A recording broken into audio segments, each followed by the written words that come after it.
It is just a huge honor today to be podcast interviewing Patrick McKeown, BAMA. He's the founder and director of Buteyko Clinic International, breathing instructor, author of The Oxygen Advantage. He was educated at Trinity College Dublin, completing his clinical training in Russia.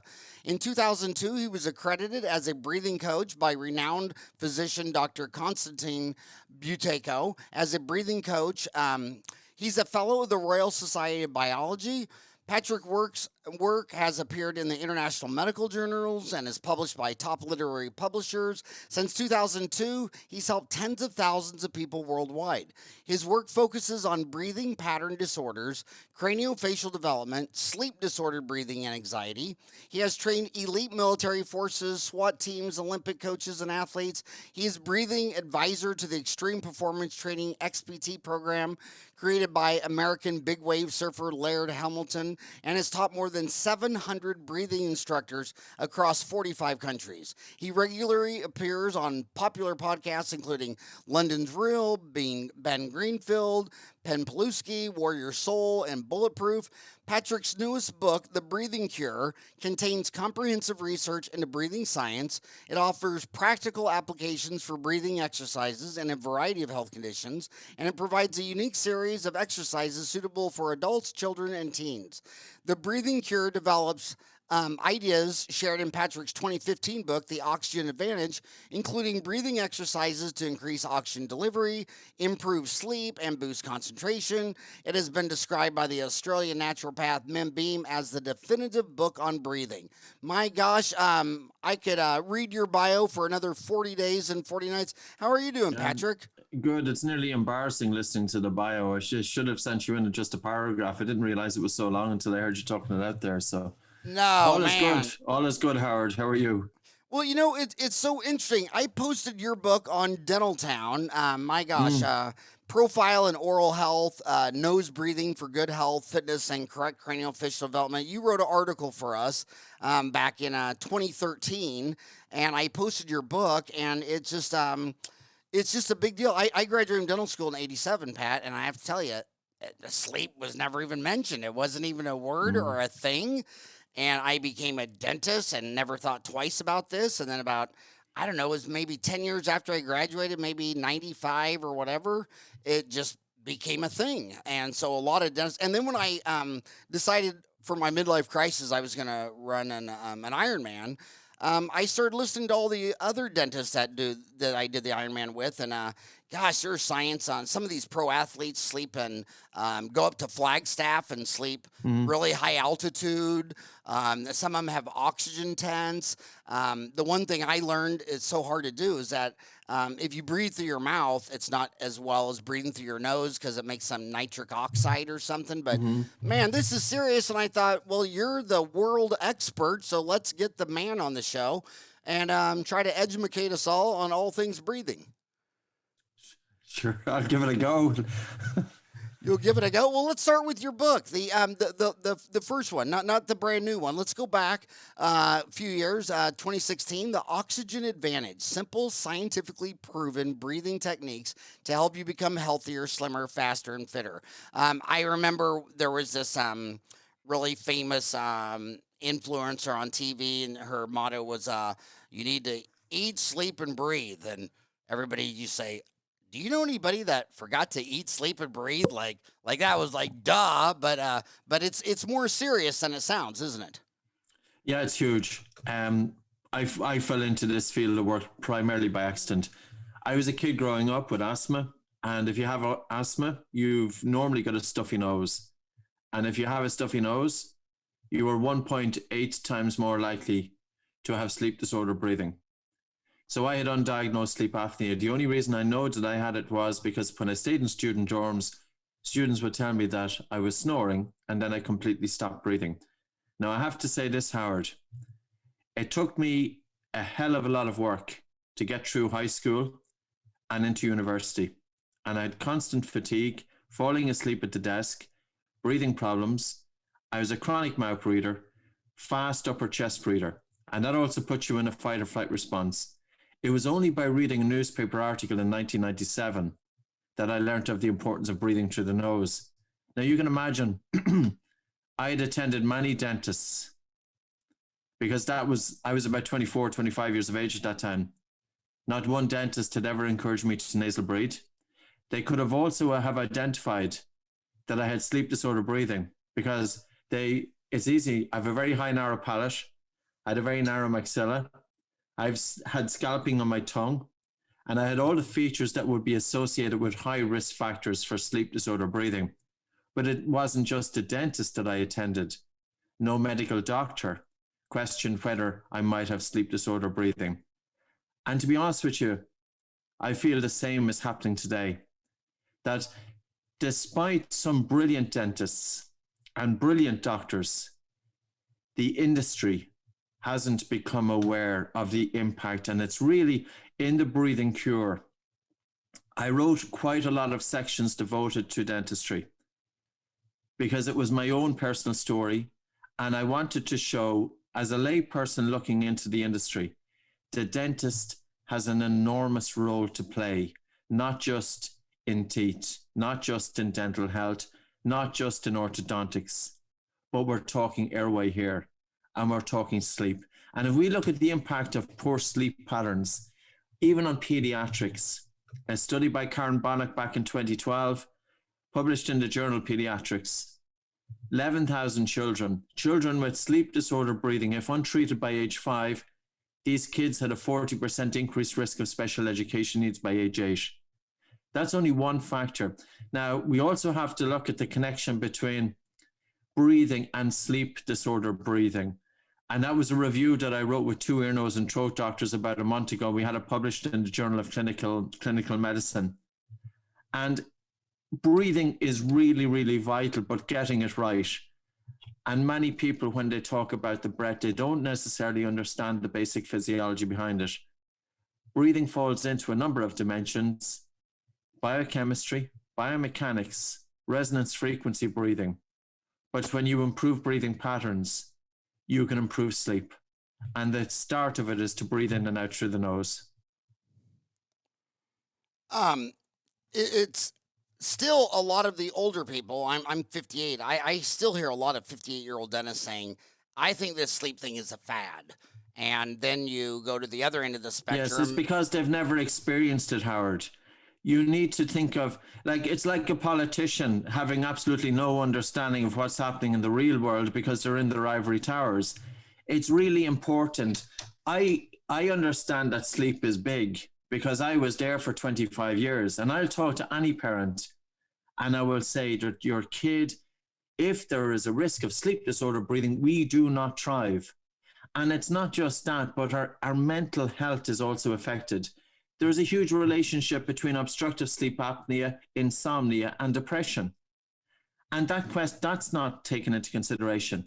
Like if we look at people with anxiety, depression, panic disorder, female breathing during the monthly cycle, all of these things can be influenced by our breathing patterns. But yeah, I think it's really time for the industry to wake up. And I'm sorry to say that, but they've been asleep at the wheel. So I want to go back in time with you to where you got to this passion. And I can't not want to wonder how the role of physician Konstantin Buteyko, who lived 1923 to 2003, and even has a Wikipedia page. He says he was the creator of the Buteyko method for the treatment of asthma and other breathing disorders, was born 1923 into a farming family in Kiev, Ukraine. His father was a mechanic, and he followed his passion, studying mechanical engineering at Kiev, and then World War II broke out, etc. But he was a big influence on you, wasn't he? He was, because I'll tell you the story. I read the newspaper article in 1997, and it might have been late 97. I'm not sure exactly what date. I started switching to nose breathing, and I felt incredibly suffocated when I changed from mouth to nose breathing because I'd spent years with my mouth wide open. But I used this exercise to decongest my nose, and it worked. I could open up my nose. Now, that was the first time that I'd ever come across that, despite having a nasal operation in 1994. And the nasal operation was a success, but nobody told me to breathe through it afterwards. If somebody is having a mouth breathing pattern, even when you treat the nose, you need to change the behavior. And it doesn't happen. There's generally no follow-up post-surgery for either pediatrics or adults. So that night, I taped my mouth closed to force myself to breathe through my nose. I used breathe right strips in my nose to keep the nose open. The first morning, I didn't really notice all that much difference. I did it again the second night. I woke up the second morning and it was the best night's sleep that I had in 15 years. My wheezing dropped or reduced by about 50% in 1 week.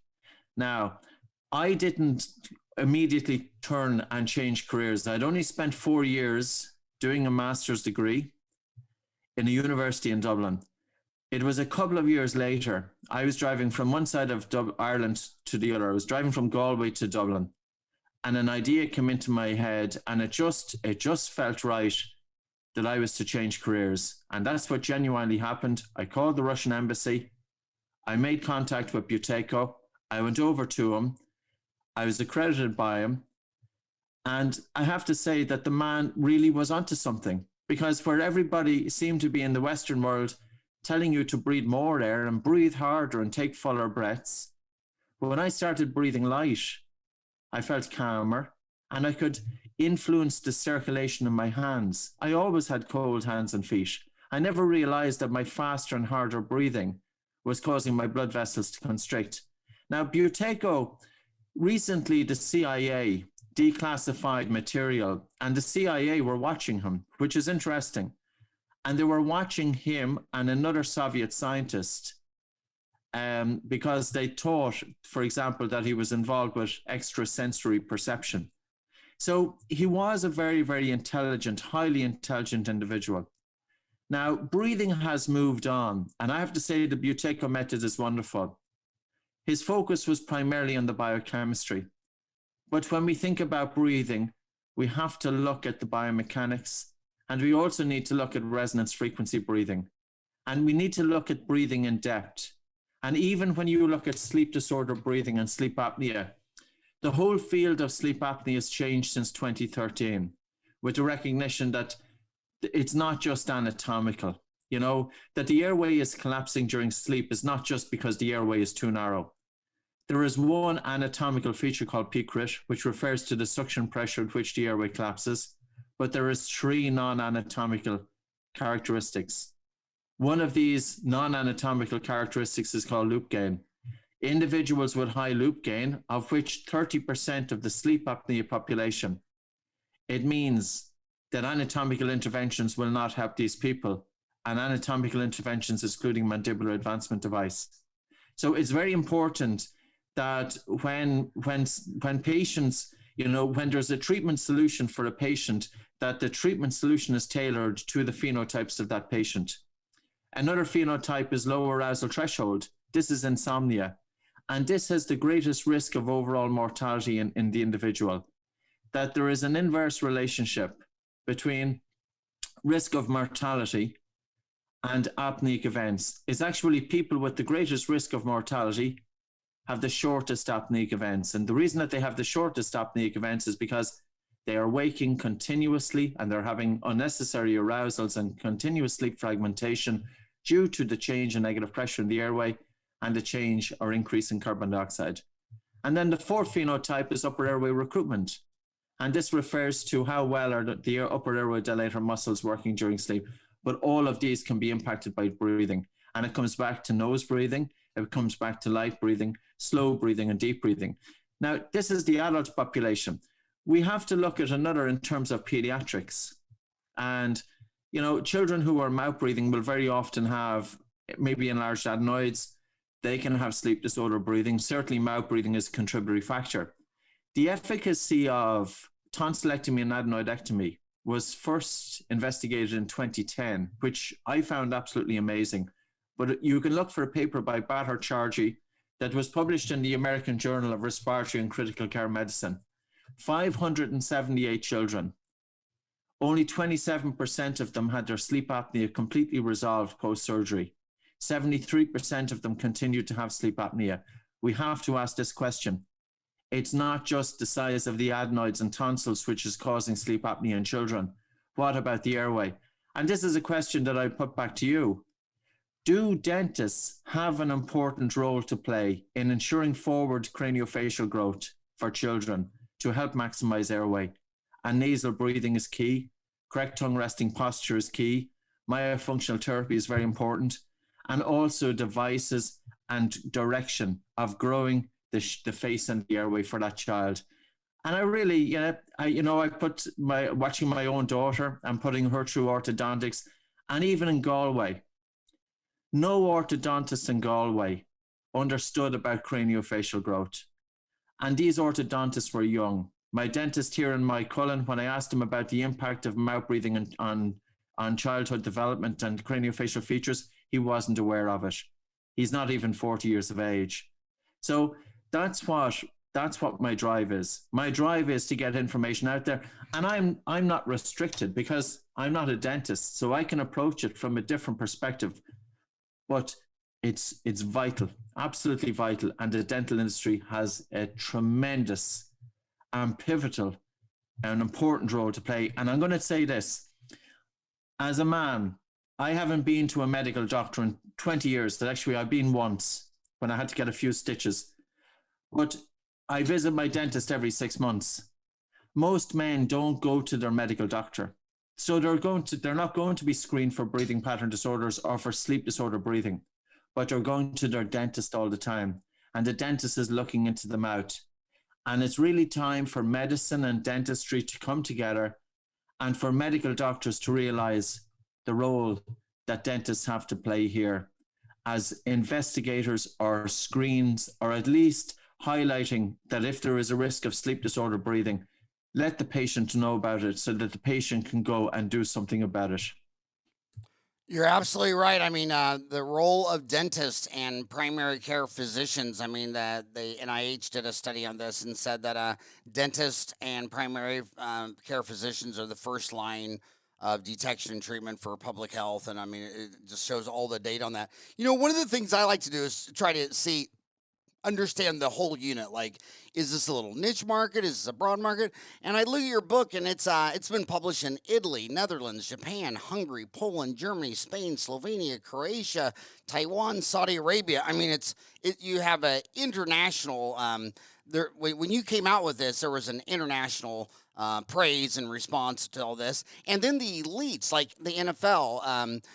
There was Jay Weisner, the NFL guy, said, "I'm an NFL wide receiver, and my bolt score was 13. 3 weeks later, it's 30 and improving. Running has gotten so much easier. I'm in better shape for another opportunity because I'm so much better at the simple impact breathing."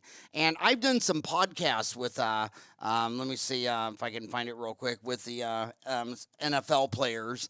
And it was actually on. It was with David Gergen, and he's out here in Phoenix, and he was telling me how the this was back in 2016. This is 5 years ago when your book came out. He said, "Howard, the NFL's obsessed with breathing. I mean, their sole investment is these athletes, and it's not just about learning the play and all that kind of stuff. It's their eating and sleeping and drinking and you know, if you can." You just got to get them healthy, but they're obsessed with this breathing, sleep apnea in the NFL. Well, I think it's about time.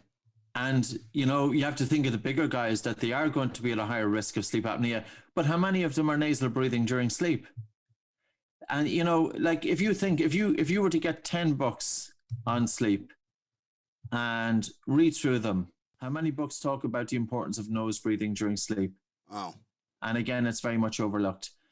That's one aspect of it there. Yeah, like I'm delighted to see that the Oxygen Advantage has done well, and the breathing cure is looking really, really promising. Humanix Books, Christopher Ruddy has taken it on the United States, and it's going to be published in July. And already there's promises of being published into different languages: German, French, Italian. I can't remember them all. Polish, Hungarian.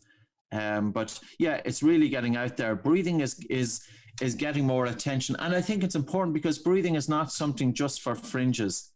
You know, if we think of it this way in very simple terms, Howard, blood circulation is influenced by how you breathe. Your focus, concentration, and attention is influenced by how you breathe. Your resilience and heart rate variability is influenced by how you breathe. If you want to upregulate, you can. If you want to downregulate, you can. You know, so sleep is influenced. Biomechanics, functional movement is influenced. Breathlessness during physical exercise, improved anaerobic capacity, improved aerobic capacity, reduced exercise-induced bronchoconstriction. So we can influence that. Even looking at females, female breathing has been different since 1905, but yet nobody was really putting it out there. So females during the monthly cycle, how many dentists are working with females and treating temporomandibular joint pain, knowing that this is an issue that affects more females than men?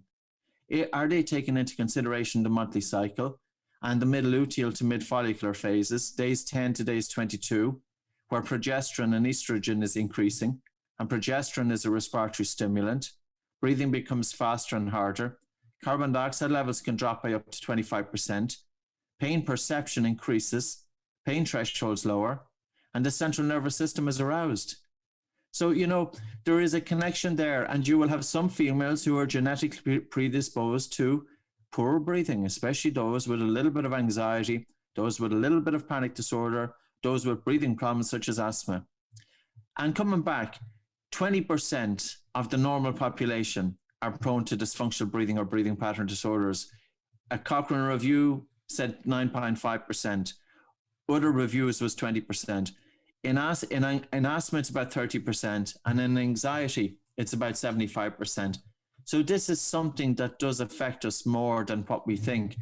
And if I look at a recent paper that was published in Laryngoscope in May of 2020, 95 individuals with established obstructive sleep apnea. Only 36 of those 95 were nasal breathing. The rest of those individuals were either breathing fully or partially, switching from mouth to nose breathing. The AHI with the nasal breathing group was 27 events per hour. The AHI with the mouth breathing group was 52 events per hour. Now, let's get that mouth closed during sleep. And how can we do that? And taping can be very, very important. And what I would like to do is to show you a means of taping.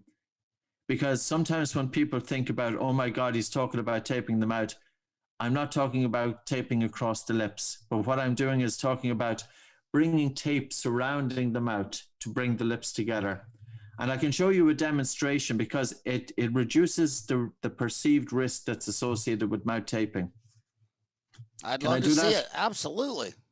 So this is a tape that I brought out. If you're listening to this on iTunes, just switch over to YouTube, and it's just youtube.com, Dental Town Magazine, or just go to YouTube and put in Dentistry Uncensored, and it'll pull it right up. Now, this is an elasticated cotton tape, and we brought this out for kids because I used to find it frustrating in getting children breathing through the nose when anatomically I knew they could do it, but we had to change the behavior. So this tape here is elasticated cotton tape. I'm stretching it, surrounding the mouth. It brings the lips together. So you see my lips are pouting. It's also stimulating the orbicularis muscle. But this changes the behavior for kids. Because if we look at a study that was published from the Brett Institute, and they looked at 600 odd individuals, 83% of people who were mouth breathing, 83% of them were able to breathe through their nose for 3 minutes with their mouths taped. And not only breathe through their nose, but breathe through their nose comfortably. So Howard, here's the question. Why are children and adults breathing through the mouth? Is it because of nasal obstruction, or is it because of a habit? And we cannot just address the nasal obstruction, but without addressing the habit.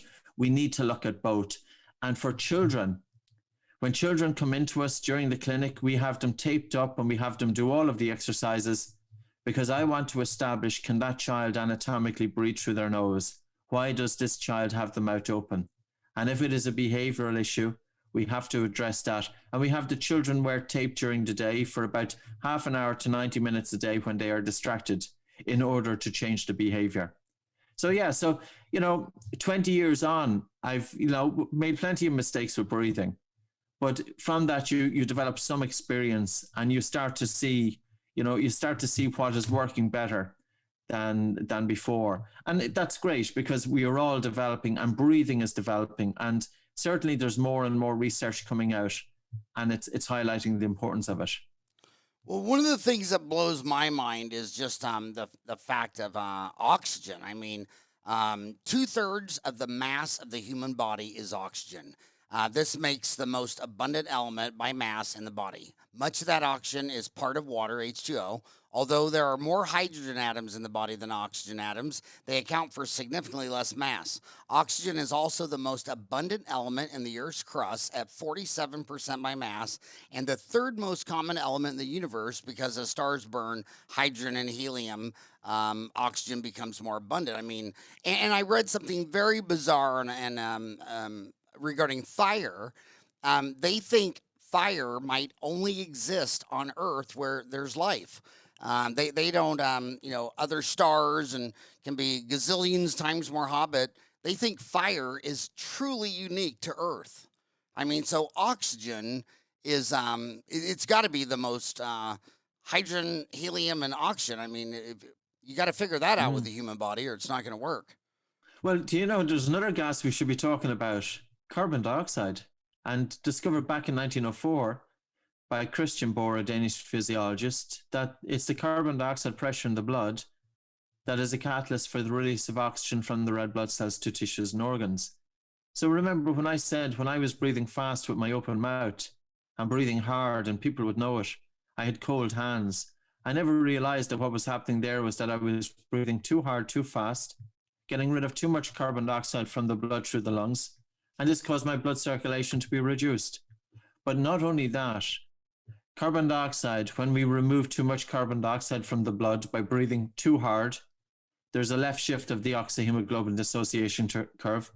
Hemoglobin doesn't release oxygen so readily. So what I would say to listeners is, sit down this evening, put one hand on your chest, put one hand just above your navel, tune into your breathing pattern, feel the slightly colder air coming into your nose, the slightly warmer air leaving your nose, and gently slow down the speed of your breathing. Slow down the speed of the air coming into your nose and have a very relaxed and a slow and gentle breath out. And gently slow down and soften the speed of your breathing to the point of air hunger. And do that for 3 minutes. Take a very soft breath in and have a very slow and relaxed, prolonged exhalation. So what's happening there? It's a great way to prepare the body and mind for sleep. It's a down regulator. Carbon dioxide stimulates the vagus nerve. Slow exhalation stimulates the vagus nerve. Breathing from greater amplitude of the diaphragm stimulates the vagus nerve. Stimulating the vagus nerve, it's been known since 1921, when Lowy isolated the heart of the frog, that he found that when he stimulated the vagus nerve, the heart rate slowed down. So when you stimulate the vagus nerve by changing your breathing patterns, your heart rate slows down. The signaling then from the body back to the brain interprets that as slowing of the heart, that the body is in a very safe environment, and signaling from the brain then back to the body. As a result, you're activating the body's relaxation response, conducive for sleep. So, carbon dioxide is a gas that's often getting so much bad press, and people think that it's all about oxygen. There's so much oxygen in the human body, as you pointed out, and it's only when your oxygen levels drop by about half does it stimulate your breathing. But what stimulates your breathing normally every day is the increase in carbon dioxide in the blood. But here's the question. Are we overly sensitive to the accumulation of carbon dioxide? And as a result, we will have faster breathing and harder breathing. We're more likely to have disproportionate breathlessness during physical exercise. We're also more likely to have agitation of the mind, and we're more likely to be aroused from sleep. Anytime that we breathe fast, whether it's during rest or during sleep, how does the brain interpret that? The brain interprets that fast breathing during rest and sleep, that the body is in an unsafe environment. That's why we are aroused from sleep. At least one of the reasons that if an individual has 4 or 5 hours sleep, and the next thing is they wake up with insomnia, what has waken them up? A faster and harder respiratory rate will do that, because the brain has woken up the body, because perception is that it's an unsafe environment. Now, of course, sleep apnea will do it. And especially when you stop breathing, when you resume breathing, you breathe hard and fast. Mouth breathing will do it. So, yeah. So, you know, I suppose, and here's another thing, and I don't want to sound too new agey here. I had a racing mind for 25 years. And I was, of course, like any other kid, you're sent to school and you're told you need to get good grades. So society demands that we can concentrate. Society demands we can have our attention and hold our attention on one thing. Society demands that we have good attention span, and that's our ability to hold our attention, or the length of time that we can hold our attention on one thing for.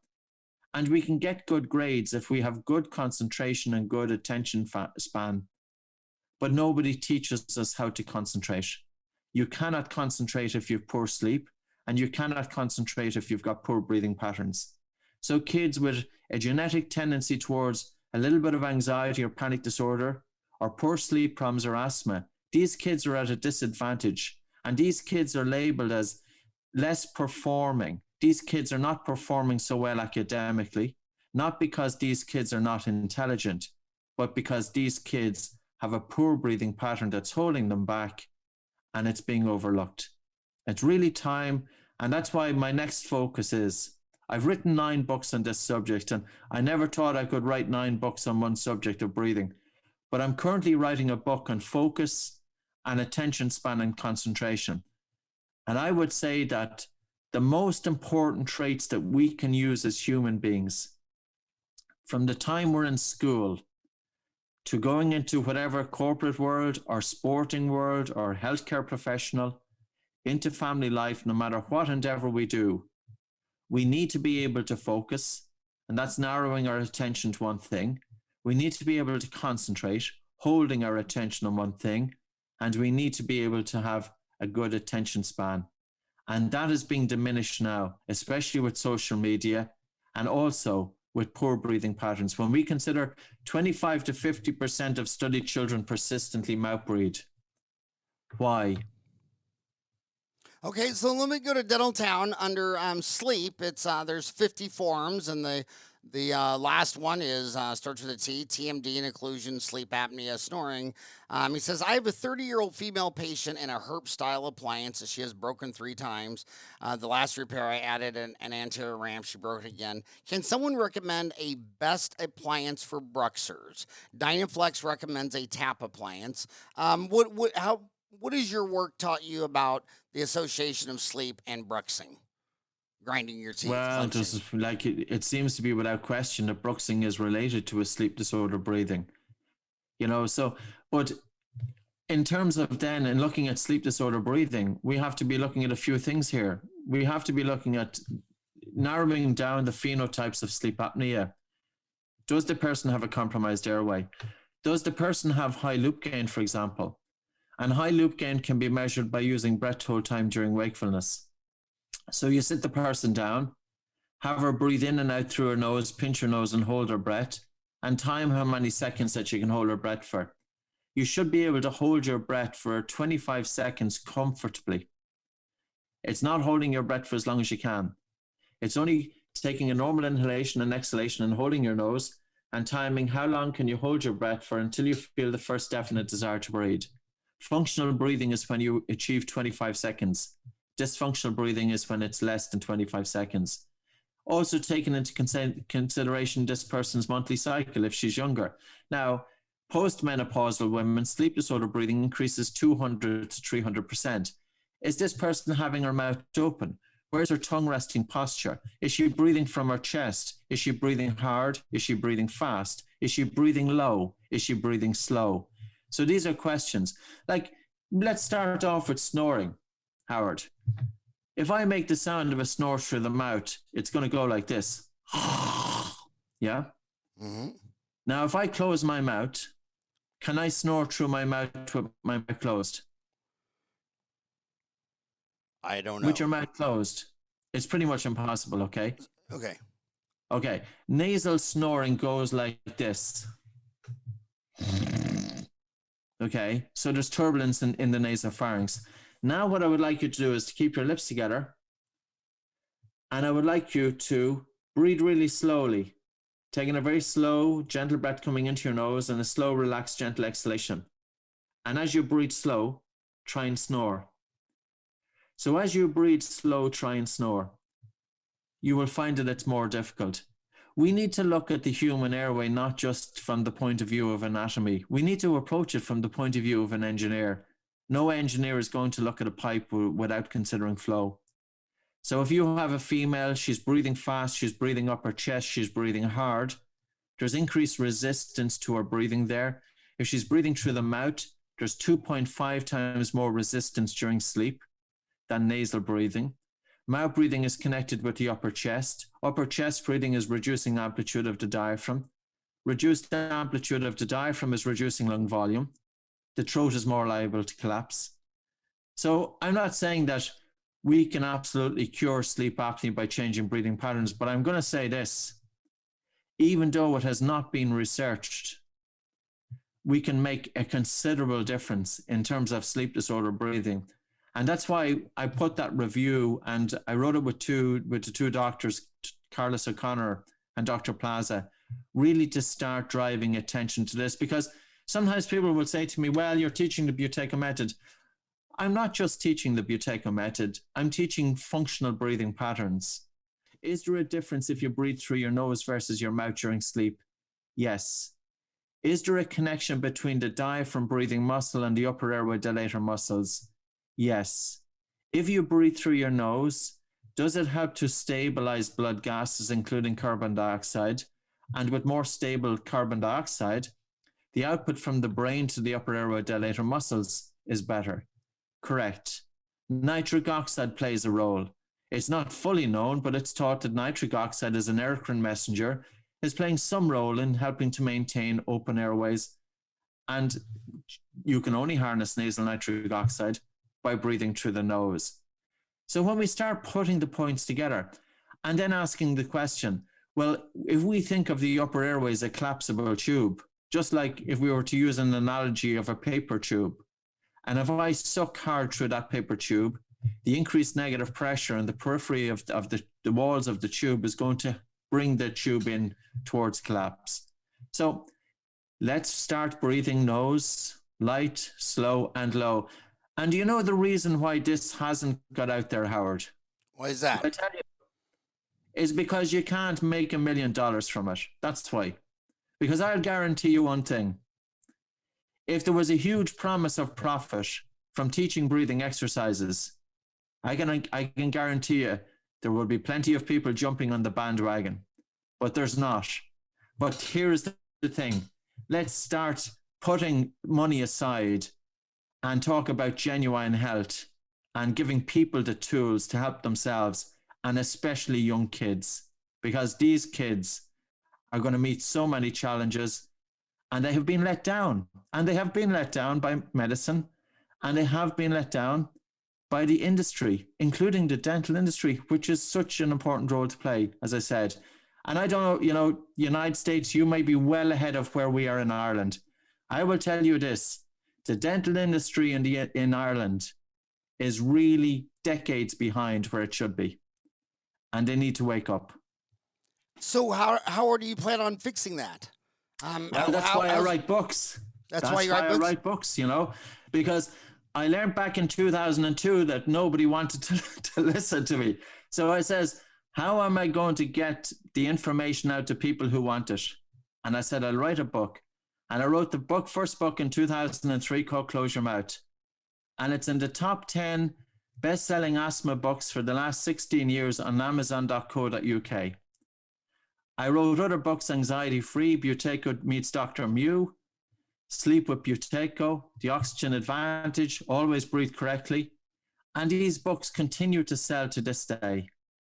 And I'm getting the message out there, and I'm getting all of the exercises into the books. People spend $10 or $15, and they have the information for $10 or $15. And what would you recommend to the dentist listening to you today? How would they start their journey to become more educated? Do you like any of these sleep medicine institutes? There's the American Academy of Dental Sleep Medicine. Do you like any of those? What are your thoughts on I have no thoughts on any particular institution. I'll tell you what I like. I like when people approach something with an open mind and that they have an interest in solving a solution and delving into breathing. That's what I like. So if I was to talk to dentists, I would say, listen, do you know where the best place to start with understanding this and sleep is to start with ourselves? Because 50% of the adult population are persistently mouth breathing. Individuals over 40 years of age are 6 times more likely to spend at least 50% of their sleep time breathing through an open mouth.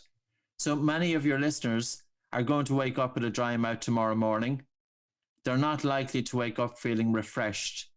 And I'll just say for the men in the group, you should wake up with an erection. And if you're not, it's not a great sign, and it can indicate that there is a sleep disorder breathing there. Start breathing through your nose, start breathing light, start breathing slow, and see what difference it can make for your own sleep.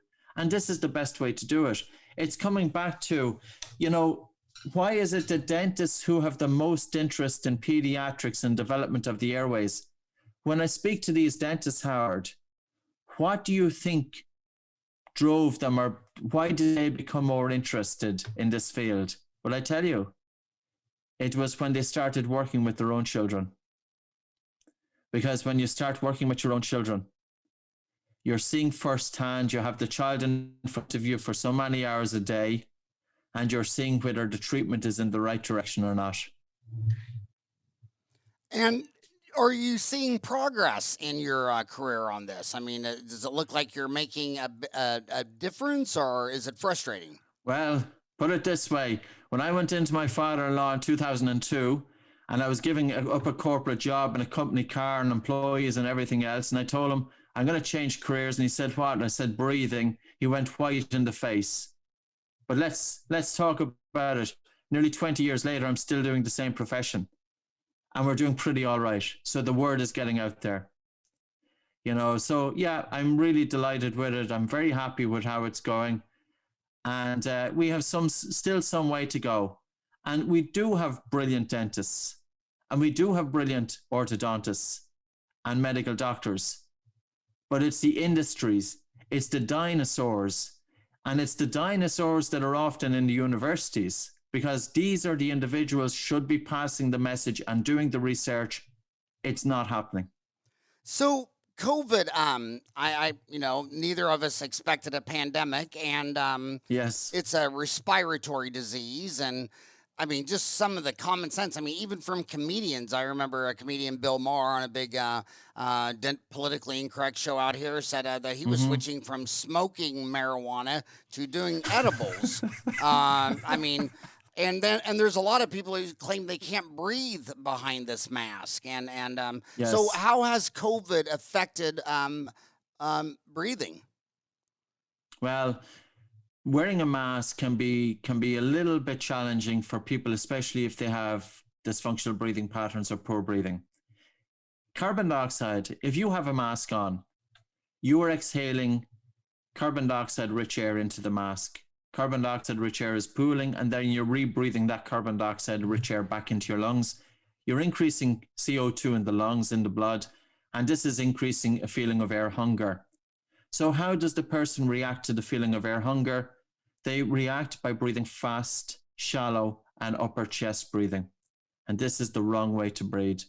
It's not enough to tell people just to put on a mask. You have to show people how to breathe. And wearing the mask itself is not that bad. And I genuinely say that, I know people are talking about, well, your blood oxygen saturation drops. Listen, there's a reason that blood oxygen saturation will drop slightly when you wear the mask, and it's due to the pooling of carbon dioxide. Because when carbon dioxide increases in the blood and blood pH drops, there's a right shift of the oxyhemoglobin dissociation curve. Hemoglobin releases oxygen more readily, and as a result then on the SpO2 will drop by a couple of percentage points. However, people are perceiving the air hunger that they experience while wearing the mask due to a drop of oxygen. It is not due to the drop of oxygen. It's due to a slight accumulation of carbon dioxide. But some people, Howard, are overly sensitive to carbon dioxide buildup, especially people with panic disorder, people with anxiety. Females during the mid-luteal, mid-follicular phase, many of them can be prone to the increased sensitivity to air hunger. So children with asthma, adults with asthma. So there are certain groups that are going to find wearing a mask more challenging.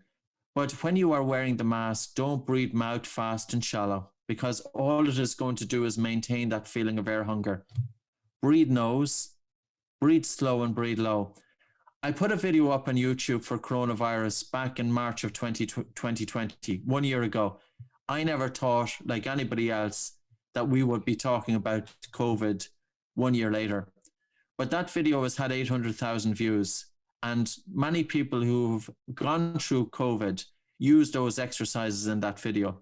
I also put a video on YouTube, how to breathe while wearing the mask, because I understood that the mask was generating a lot of panic and anxiety and fatigue and nausea, etc.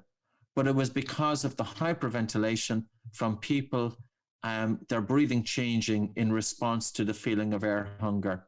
So yes, we should have been told to breathe through the nose. That just makes absolutely vital sense. If I was to ask, name one function by the mouth in terms of breathing, can you name one function that the mouth does in terms of breathing? You're looking into the mouth for how many years? 30 years, 40 years, a long time. What is one function there that's provided by the mouth? The opening. That's all. It's a hole. And it's a hole whereby air can go straight down your throat. The mouth does zero, zilch, nothing. Now, it doesn't take a genius to realize the importance of nasal breathing, and the fact that since day dots and throughout our evolution, that mankind, we've had a nose, a nasal cavity, nasal nitric oxide, antiviral, antibacterial. I'm not saying that's going to stop COVID, but it is a good start, and it's the first line of defense. And here's another thing. There was an article published in the Atlantic. I don't know how good this magazine is, but it was a really long article, and it was about long COVID. And the researcher or the author of the article, they spoke with the doctors at Mount Sinai Hospital in New York. And guess what? All patients with long COVID had low carbon dioxide levels. And when they started teaching these patients breathing techniques, symptoms were improving. And again, we see reports coming in with long COVID, people with very debilitating respiratory distress. And you can be doing small breath holds, you can be doing slow breathing, you can be breathing low using the abdomen, improving oxygen saturation, all simple techniques that are physiologically based, and they can be tailored to the individual. And I've put all of these exercises free anyway on YouTube, and all exercises for children are free on YouTube. So if anybody wants to, if you have a child at home with a stuffy nose, or you want to show the child how to unblock the nose, and test it yourself. So to decongest your nose, whether you're a child or adult, you can do this, but don't do it if you're pregnant or if you have any serious cardiovascular issues or serious medical conditions. Don't do this exercise. But if you have a stuffy nose, take a normal breath in through your nose and out through your nose, and pinch your nose and hold. And then simply start walking, holding your breath, and walk around your room holding your breath until you feel a moderate to strong air hunger. And then let go and breathe in through your nose. Wait a minute, do it again. Wait a minute, do it again. Do it about 5 or 6 times, and you'll start to notice that your nose is open. And the more you breathe through your nose, the better it works. Not rocket science, known since 1923. And this was the one thing that I couldn't believe, despite years of nasal congestion. When I did a similar exercise to that, I could relieve my nasal congestion simply by holding my breath. I knew I was onto something.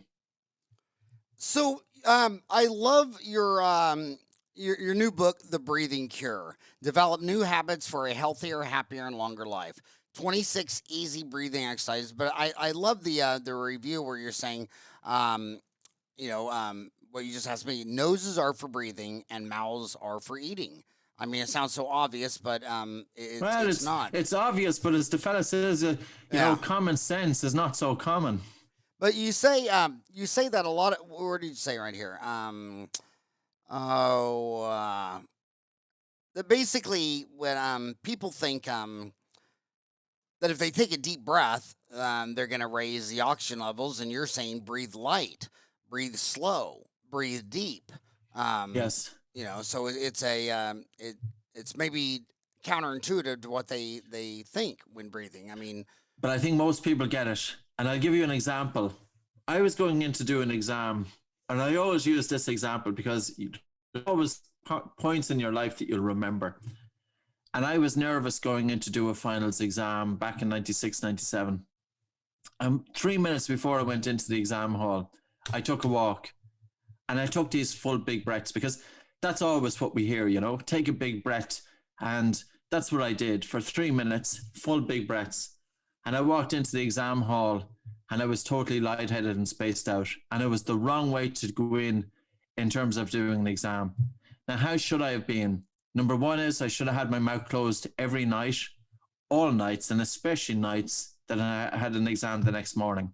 Number two, nasal breathing and breathing light. And what that means is all it means is that our breathing during rest is pretty much undetectable. Like, Howard, you've patients coming into you, and can you imagine somebody coming into your surgery and the person is totally out of breath and mouth breathing? They've walked in your door and they're all over the place. How would you perceive that person to be from a breathing point of view? Intuitively, you're going to say, at the very least, they're not fit. And it's likely that, for example, people who are obese, their breathing isn't great, and people who are unhealthy, their breathing isn't great. So what does light breathing imply? Light breathing implies that our respiratory rate is normal. And we're talking about an adult, we're talking about 10 to 14 breaths per minute. That her breathing is regular, that we're not having sighs, we're not stopping breathing, that we have a natural pause after exhalation. That's very important. That our breath hold time for adults is greater than 25 seconds. We spoke about high loop gain. 30% of people with established obstructive sleep apnea have high loop gain. Anatomical interventions do not help with people with OSA with high loop gain. So, what is high loop gain? What is a low breath hold time? It implies that we have an extra strong or a strong chemosensitivity to carbon dioxide. Our breathing is faster and harder. And for example, if you stop breathing during sleep, you wake up, you resume breathing, which is such exaggerated ventilation that it causes CO2 in the blood to go from hypercapnia, which is too high, down to hypocapnia. So coming back to light breathing is basically undetectable breathing. So what is slow breathing? It's having a normal respiratory rate. And if we think of heart rate variability, and this is the research in breathing over the last 20 or 30 years, and heart rate variability refers to the timing between our heartbeats. During the inhalation, the heartbeat should be getting faster. And during the exhalation, the heartbeat should be getting slower. So for example, if we were to locate the pulse and the carotid artery, and you're locating your pulse and you're monitoring your breathing, you should notice that your heartbeat speeds up during the inhalation, because your inhalation is more sympathetically driven. The vagus nerve is stepping back, and the heartbeat slows down during the exhalation, because the exhalation is primarily under the control of the parasympathetic nervous system. And when I talk about that, I'm talking about people who are not well, either emotionally or physically, have low heart rate variability. And they've got reduced sensitivity of the bar reflex, and they've got reduced vagal tone. And we need to have good sensitivity of the bar reflex and good vagal tone, because this implies resilience. And the human body, it's all about balance. So slow breathing has a role. And then if we think of the diaphragm, 50% of people with lower back pain have dysfunctional breathing patterns. What does the diaphragm breathing muscle do? It's not just for respiration. It also provides stabilization for the spine. So when we take a breath in, the diaphragm is moving downwards. We have movement to the sides. We've movement to the front. We've movement to the back. And as the diaphragm is moving downwards, it generates intra-abdominal pressure. So this is then helping to provide stabilization and support for the spine, and functional breathing and functional movement go together. So yeah, so our breathing is, there's, if I was to say, what does the breath do? It's by changing breathing patterns, we can influence the major disciplines of medicine. 1, respiration. People with asthma, people recovering COVID, etc. Number 2, sleep disorder breathing. Number 3, anxiety, depression, post-traumatic stress disorder, panic disorder. Number 4, dentistry, orthodontics, craniofacial development, even dental health. If you see patients coming in open mouth and they are persistently open mouth breathing, do these patients have increased risk of dental decay? Do they have increased gum disease? Do they have even just chapped lips? We shouldn't have chapped lips. Mouth breathers have chapped lips because they're passing that cold, dry air across the lips. And the dry air, by bringing it across the lips, is drying out the lips. And then they lick the lips, and then they dry out the lips, then they lick the lips, and the lips become chapped. So mouth breathing is trauma to the upper airways. Nose breathing is the only organ in the body that's designed for conditioning and moistening and filtering, regulating volume. The nose is connected with the diaphragm. And, for sleep, for physical exercise, it's really important. A gentleman asked on Dental Town, he says, why isn't weight loss and diet change a first option for obstructive sleep apnea treatment? Because 50% of people with OSA are not obese. And also, it's difficult enough for people to lose weight when they have sleep apnea. And the reason being is because it changes hormones. And one of the hormones is ghrelin. For example, somebody who is prone to obstructive sleep apnea, they have increased ghrelin, and I think it's reduced leptin, but it stimulates appetite. They eat more food, they put more weight on the belly, their increased fat deposits on the throat, narrows the airway, increased fat on the tongue. Tongue is taking up more space in the mouth. So yeah, I would say that let's get your breathing right. And the proof of the pudding in here is go and do it, switch to nasal breathing and see what works best for you, but yeah, 50% of people with OSA are not obese, and 25% of them don't feel sleepy. They neither have objective nor subjective sleepiness. So yeah, so a lot of these people, they're falling between the cracks. So another question on this is taping mouth shut versus appliance. As this dentist Alan says, I know 2 dentists who tape their mouth shut every night. It seems to stop snoring and general mouth breathing nastiness. Anyone else doing this? Anyone else willing to try this? Who already wears a nighttime snoring appliance? It seems so simple and cost effective. What I don't know, would like to conduct a small survey in its effectiveness. One of the guys I know has abandoned his tape appliance in favor of the tap appliance in favor for taping, and claims he sleeps better with the tape that does not have the occlusal disturbances you get with these large appliances. So what do you think's better, taping your mouth shut or an appliance? Well, I suppose in terms of the appliances, the only question I would ask is how bulky are they? And do they prevent the tongue from resting in the roof of the mouth? And if the tongue is not resting in the roof of the mouth, where is the tongue going to go? That the tongue can encroach the airway. So again, it will depend on the appliance. If it was a very light wire appliance, it's not going to take any space up at all. So I don't know the answer to that one. It would depend, I suppose, on comfort even. Like the taping of the mouth can be pretty comfortable. Why not use both? You're going to have your mouth taped and wear the appliance.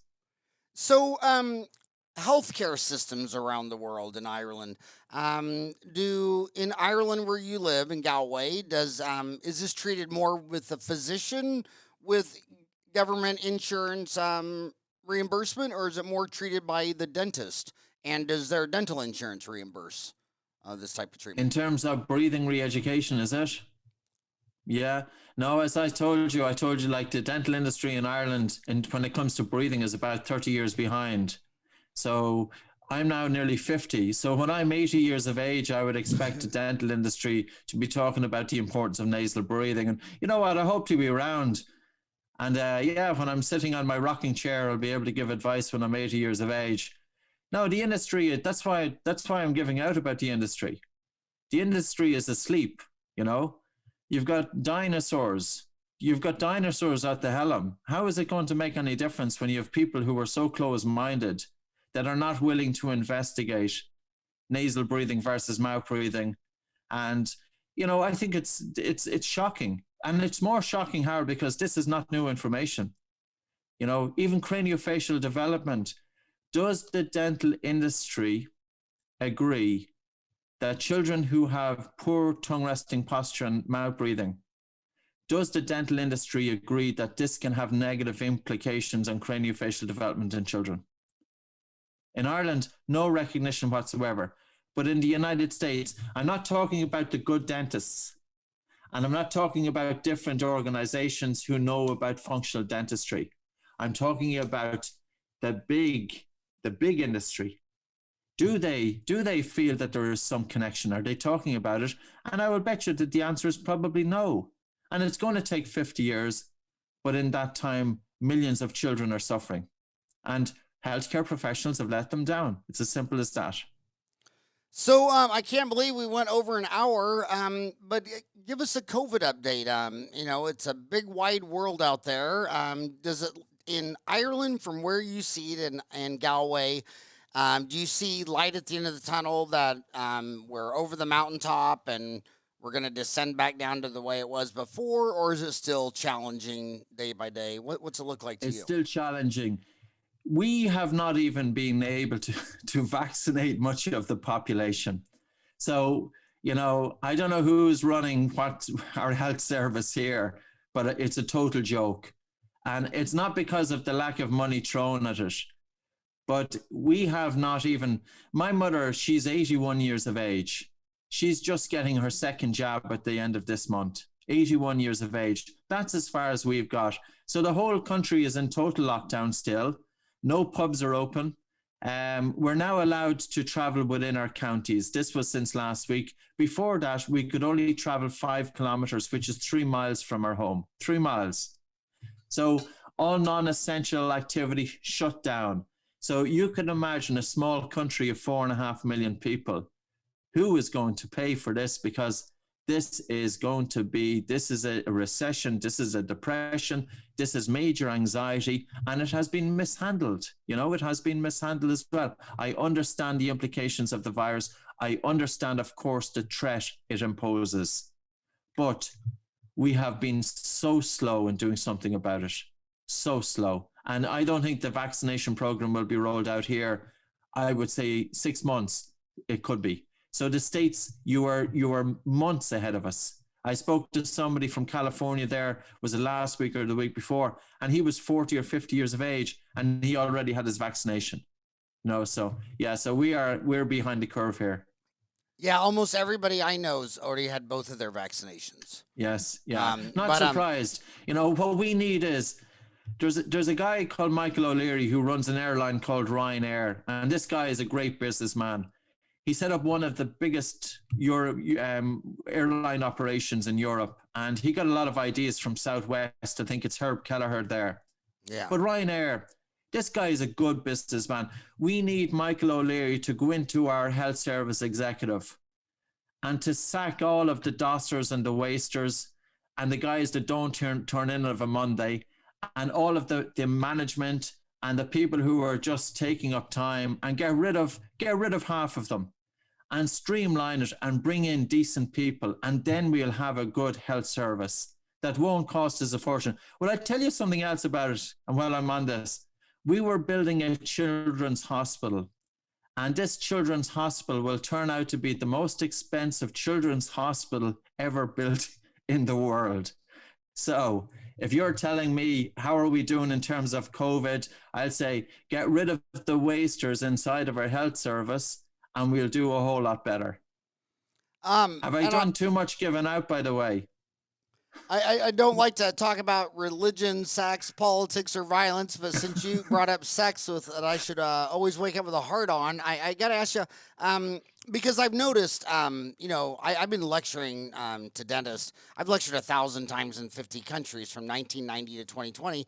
And one of the first things me and my boys noticed is how different the story we were reading in the United States, where we have free speech and free press, was so different than what we saw on the ground, and and for whatever that's worth, and but I'm still confused about Brexit and how that will affect Ireland's economy and London's economy. Do you think Brexit is going to have a big negative impact on the economy of England, Scotland, Northern Ireland, your Ireland, all those areas? Or do you think long term it will be good?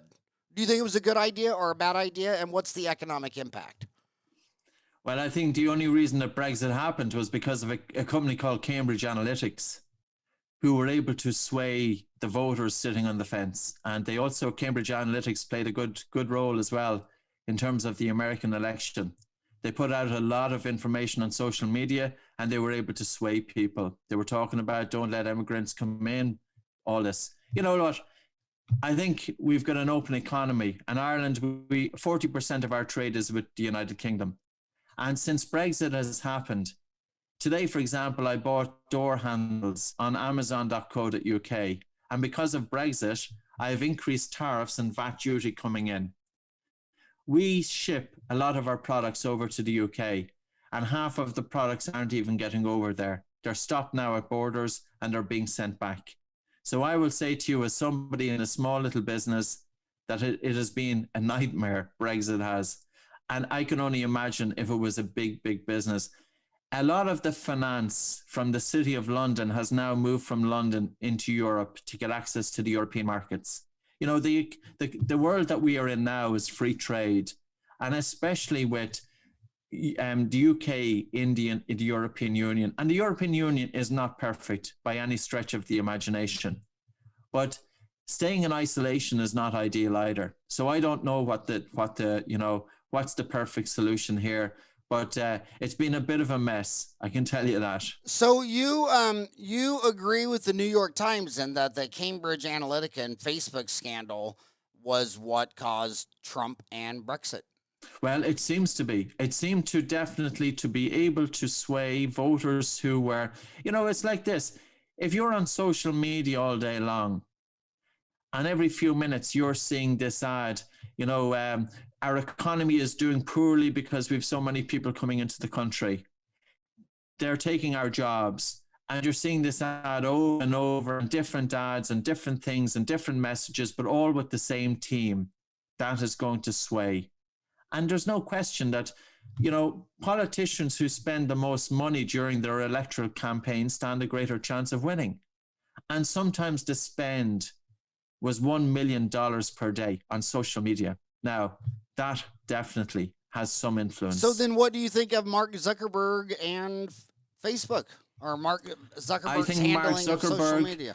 I think he had a big role to play, because I think it's not just about Cambridge Analytica, but I'm just thinking about the children and the increased anxiety. And, children spending so much time on these different platforms, Instagram, the societal pressures on young girls, driving up suicide, driving up anxiety.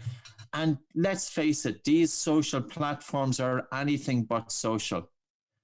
I have 5,000 friends on Facebook.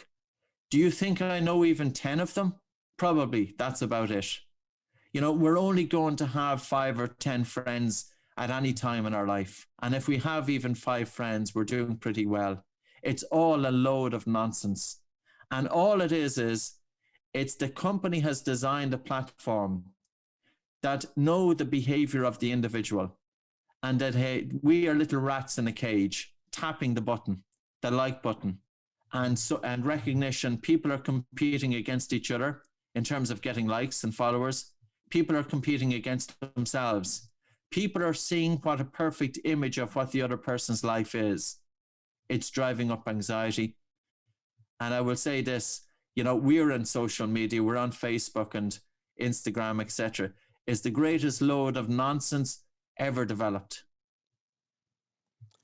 Interesting. Yeah, it's been these have been the craziest years of my life. There's no doubt about it. And Mm. but these are interesting times. But hey, thank you so much for all that you do for sleep. Thank you so much for taking the time to come on the show. It's 1 o'clock here. It must be what, 9 o'clock, 9 p.m. there. Yeah, it's just 9:15 here. Yeah. But the pubs are closed, so you had nothing to do either anyway, Yeah, right? but I can still have a beer though. What's your favorite Irish beer? I like Guinness, but you can only have so many. It's quite heavy, but it's nice. I think it's a nice beer just to relax with. Well, I just want to tell you, my family, including my brother Paul, did our family tree 8 generations back. It's all from Wow. Ireland, from the Irish diaspora. In fact, we got to the United States 40 years before the Ellis Island was even made. And I'm telling you that they say some 15% of Americans are Irish. And I know St. Patrick's Day is a bigger day here than it is in Ireland. And it was lecturing in Ireland was so amazing to me and my mom and siblings. I sent my mom to Ireland. Oh my God, she loved it, and I had so much fun. And it's just gorgeous. It's beautiful. And shout out to Conor McGregor. My gosh, is that the craziest Irishman on the island, or is there anyone crazier? Yeah, but he's probably a little bit too crazy. There's crazy, and there's a point that it gets too much. So yeah, he was fine for a few years, and then he's just overstepped the mark a little bit. That's the only thing. But you know what? As an Irishman, he's done well. He's succeeded. And I suppose he lives up to the name Fighting Irish. There has always been a tremendous relationship between Ireland and the United States. Always has been, always will. It's good. And last but not least, is your favorite rock band of all time U2? It is. And that's genuine. But I like other bands as well. But I've seen them the most than any other band. Most people in Ireland don't necessarily like U2. There's something about the Irish persona, You don't always kind of give recognition to your own homegrown people. And it was only when U2 succeeded in the United States that Irish people started paying attention. So when we see Breathing becoming popular, and James Nestor's book has been tremendous with this, with driving it from the United States, that's lifting the tide here in this country too. So you know what? That's the way it is. And that's it. It may change. Who knows? And there's a great business lesson in U2 because I graduated from high school in 1980. And if you would have asked me to take my car in 1980 and bet it, who would be the greatest rock band of all time? The Police that just came out and were hot, or U2? I would have bet the entire thing on the Police, and it goes to show you that life is not a sprint, it's a marathon, and the Police could not keep their band together. They couldn't keep their drinking and drugging and women under control, and who just kept coming back to Phoenix every 3 years, the whole time. I mean, I've seen them a dozen times. Wow. And it's success is a marathon. It's not a sprint. Yeah. And I don't know who's more talented, Sting or Bono, but I'll tell you who won the race. And that was, U2 by a mile. So the Joshua Tree album was a game changer for them when they brought out those songs and won. It really was. They changed it, and they kept on changing. And you know what? That's what all industries should do. And I wrote about that in the book. The airline industry has such an enormous and tremendous safety record because of continuous improvements. But it hasn't happened to all industries. And we have to have those ideas. So U2 are innovators. They're highly intelligent guys. And they got it. yeah, and their work ethic is pretty, to have that much money and still be out on the road. I mean, I don't know if you and I had half of his money if we'd ever work another day in our life, and they're still there just slugging it out. So shout out to them. Well, hey, thanks so much for coming on the show, and I hope next time I talk to you, we're both in Ireland. Absolutely. Thanks very much, Howard.